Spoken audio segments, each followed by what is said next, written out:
ঘটনায় তদন্তে নেমে গভীর রাত পর্যন্ত তল্লাশি চালালো স্পেশাল টাস্ক ফোর্স। গ্রেপ্তার হওয়া রমজান মোল্লার বাড়ি, দোকান এবং আশেপাশের এলাকায় তন্ন তন্ন করে খোঁজ চালিয়েও কোনো অস্ত্র বা সন্দেহজনক বস্তু উদ্ধার করতে পারেননি তদন্তকারীরা।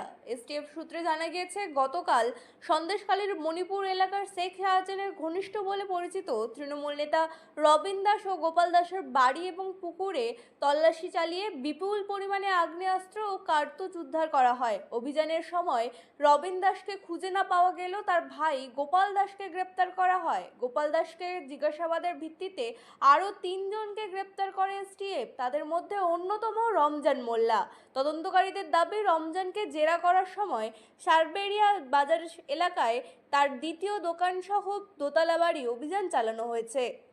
অভিযানের সময় বাড়িটির প্রতিটি ঘর, মোটরবাইক, বাড়ির পাশে, পেছনে, এমনকি ছাদের জলের ট্যাঙ্ক পর্যন্ত খতিয়ে দেখেন এসটিএফ আধিকারিকরা। তবে দীর্ঘ তল্লাশির পরেও কোনো অস্ত্র বা আপত্তিকর সামগ্রী উদ্ধার হয়নি বলেই জানা গিয়েছে।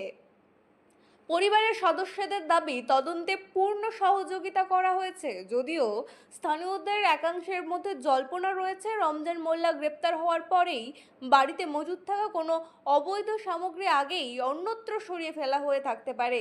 তবে এই বিষয়ে এখনো পর্যন্ত এসটিএফ এর তরফ থেকে কোনো আনুষ্ঠানিক মন্তব্য করা হয়নি। Bureau report, রাতদিন news network.